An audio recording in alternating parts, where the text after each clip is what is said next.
Hello friends, this is Mohan from SVM Creations. I welcome you to my first tutorial on Adobe Photoshop, the basics of Adobe Photoshop. Now let us directly jump into the Photoshop tutorial.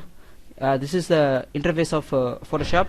This is the welcome screen. Let me go directly into the user interface.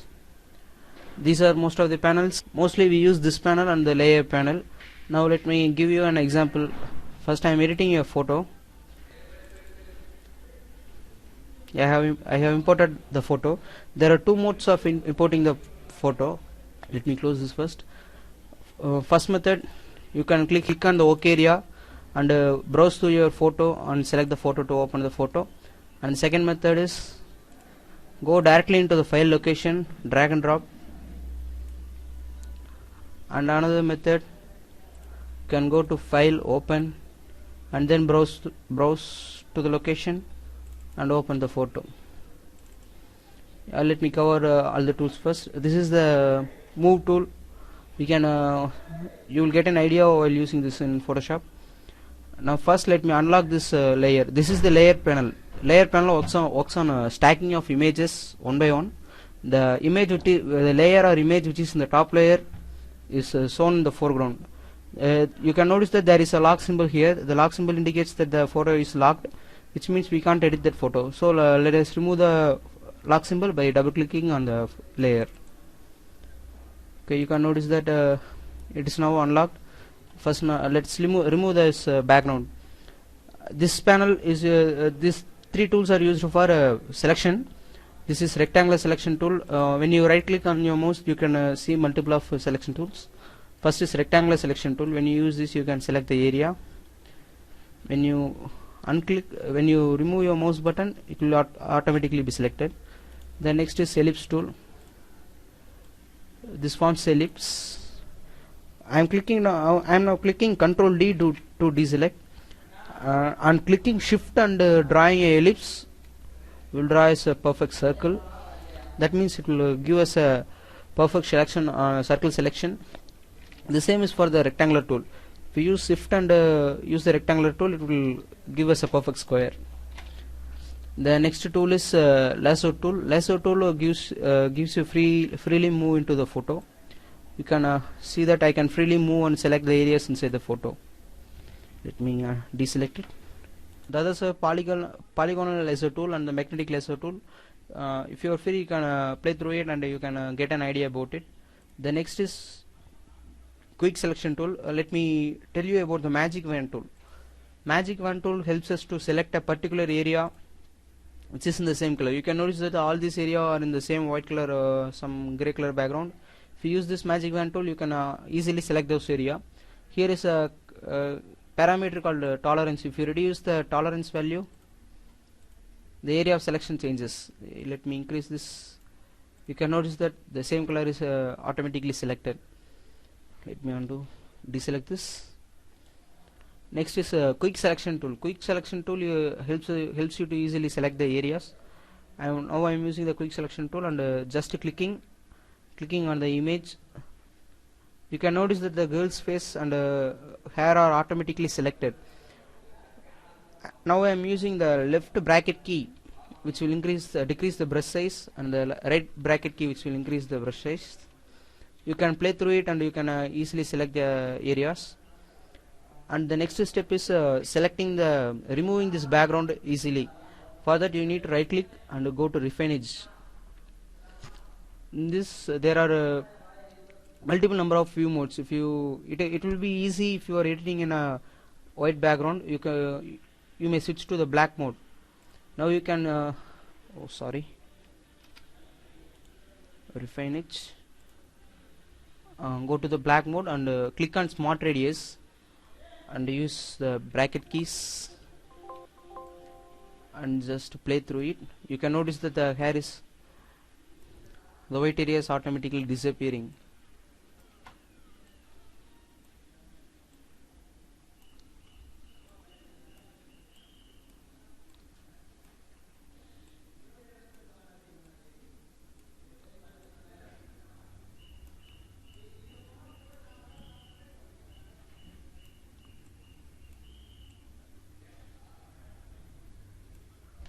You can play through these values so that we will get a good look.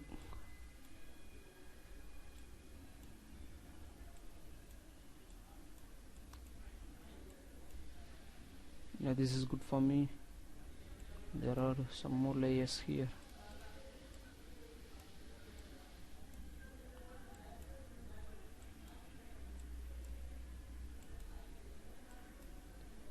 Okay, it's good to me.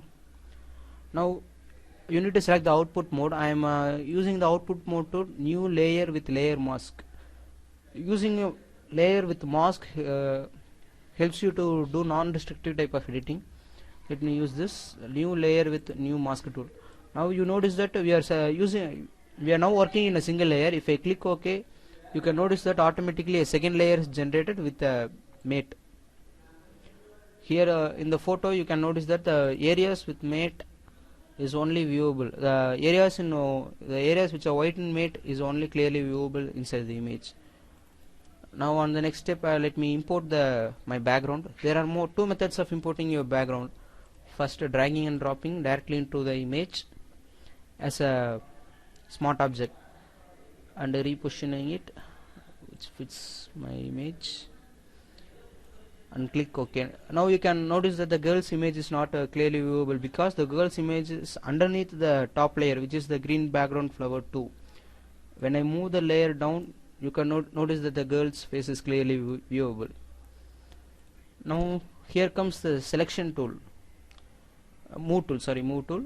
When you click on the move tool and now I have selected this layer, let me rename this as a girl's face by clicking on enter, double clicking it, you can rename,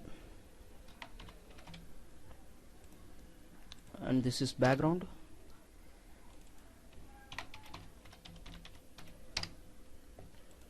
On clicking on the girl layer, let me move her aside. You can notice that I can easily move by clicking on the selection tool, move tool. If I'm in the move tool and using my arrow keys, the image is shifted. Now I am using the left arrow key. Now I am using the right arrow key. If you click on shift and use the arrow key, it will move your image by 5 pixels. It's perfect. Yeah. Now let me show you another method of importing the background. Let me delete this background. You can notice that this background is a smart object. A smart object is an object which you can't edit directly in this photo. You need to create another. Need to create another file with this background smart object, and you need to edit it. But now I am not covering this in this tutorial. I will delete this layer now. And now I am importing this background image as another image file by dragging and dropping here. It is opened as another image file. Now I am using my selection tool and selecting a particular area. Let me select from this side. Yeah, I have selected the and now I am copying, Control C copy, and I will paste it here, Control V paste. Now the image, let me selection tool. Now the image size is too small. To make it enlarge that, I am using Control T, which is transform tool, and transform it and make it to fix the frame. Click on OK. You may run into a situation that you need to extend this size of this image. To extend the size of the image, you can use the crop tool. Let me extend this image. Let me zoom out by using Control minus. You can zoom out by using Control minus and zoom in by using Control plus keys. This fits for me, and click on OK. These are the visible icons. If you click on this, if the eye is viewable to you, you can view that layer. That is this layer. If I click on the eye, it will disappear. You can notice that this area is empty. This empty area is a background area. That is, this empty area is viewable when you keep another object beneath that. But I don't want that area to be empty, so I am filling that with the help of a content aware. Content aware is a very helpful tool let me show you that I am selecting the area which is not with the image background, and a small amount of area which is in the background, and right click, fill, content aware, and click on OK. You can notice that it has automatically generated some areas. Let me use Ctrl D and now show the girl and move it aside. Oh, sorry, I have selected the beneath area, so my beneath background is moving. Now I'm using Ctrl Z, which is one of my favorite key in Adobe applications. In all the Adobe applications like Adobe After Effects, Adobe Premiere Pro, Adobe Photoshop, Adobe Audition, and Adobe Illustrator, Ctrl Z is a undo key, and the Shift Ctrl Z is the redo key. Undo key and redo key can help you in many number of places. And another method of undoing is using the history panel. History panel gives you a lot more amount of opportunities to retain the originality. You can go to the first step where you started. You can change the amount of number of history panels in the preference, but I'm not covering this now. Now let me close the history panel. Move the girl selecting the girl layer and move the girl aside. Yeah, now let me help you to write some texts. Clicking on the text, writing SVM. Yeah, you can notice that the color of my text is same as the color of the top layer. Let me select and change the color, and I can change the font size. Preview for you first. I can change the font. Yeah, this one is good for me. I can change the font size by clicking and scrubbing, and I can change the alignment, and I can here is the horizontal or vertical type tool. If you click, it will be vertical, and again click, it will be horizontal. Now I am using it in this same way itself, and beneath that layer I am writing creations. Now I will select only the creations and go to my character window. I have pinned this here. If it is not visible, you can go to the window option and click on character. See, it automatically opens. Let me zoom my image and use my and use the hand tool or move it aside so that I can view the creations easily. Now I am switching to text tool, selecting the creations, resizing it, and selecting all the text areas and reducing the size distance between the two lines. Yeah, this fits for me. Now let us see the blending options. Blending options give you a lot more of opportunities and areas to work. It will give a nice look to your images. You can play around these options to get a nice look. The most I use is stroke. Let me use this stroke. Before that, I will use color overlay and change the color of my image to white, color of my text to white, and now I am playing with the stroke options. You can change the stroke amount changing. You can change the opacity and blending modes. You can play through these options to get more options. Let me and drop shadow. Just play around these options to get a nice look to your image. I'm zooming out. Okay.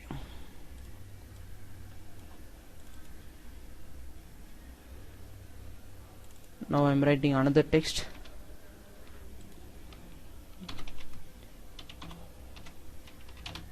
Basics of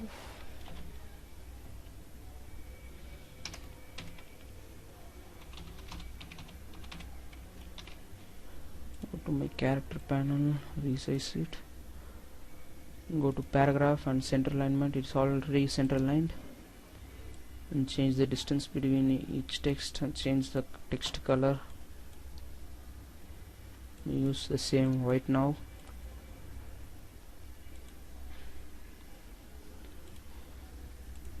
Now I'm using the blending mode to be blending options to be gradient.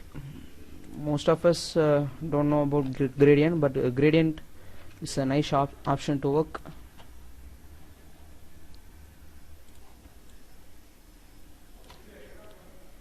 Blending options, gradient,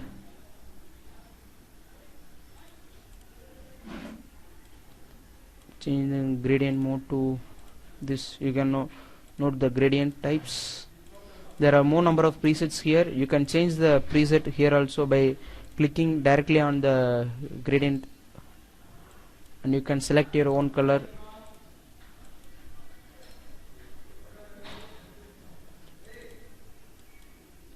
And if you want to add your own color, just click on the center, anywhere you want to add your own color, and select the color you need, and you can reposition this. You can save it as a preset also. You can load it as you can load already saved presets, but this is not needed for us. You can play through this color gradient, but now I am simply giving a stroke. Now it's in blue color, and reduce the stroke size. Let me zoom out. Yeah, this is good for me, but I don't need this extra area, so I need to remove this area. So I'm going for cropping tool. The shortcut for crop tool is C, and reposition, and click on OK. You can either click on a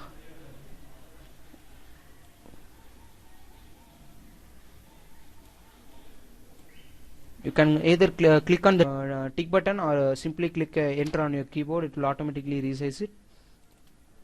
The basics of Photoshop is not clearly viewable to me, so let me increase the stroke size.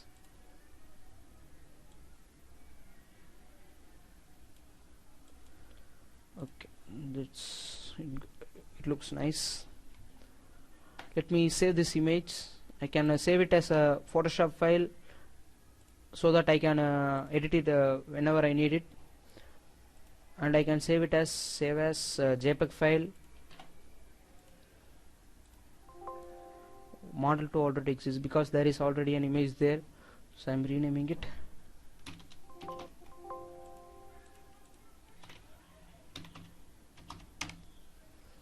Renaming it and saving as a JPEG file.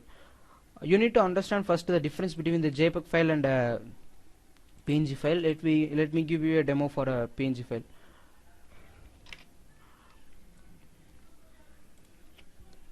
Now I have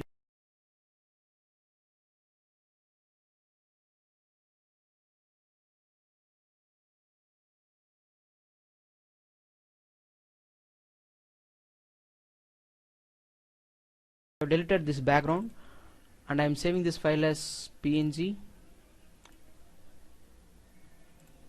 file, and also as JPEG file. It is saving in progress, so it's giving me an error message. Let us wait. Yeah, it's completed. Save as JPEG. I need to rename.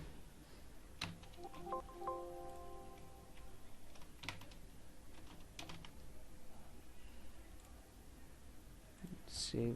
Okay. Now you can notice that this is the PNG file format. You see, it's PNG file format, and if I open this, the background is clean. That means if you can use it anywhere, and the background will be changed automatically. But if you save it as a JPEG image, you see JPEG image, the background will be, it will go for white, and again you need to remove the background. So I prefer you to save it in the PNG format. Okay guys, thanks for watching my video. Subscribe for my channel for more video updates. If you need any more tutorials, means you can simply comment it on the link below. Thank you for watching.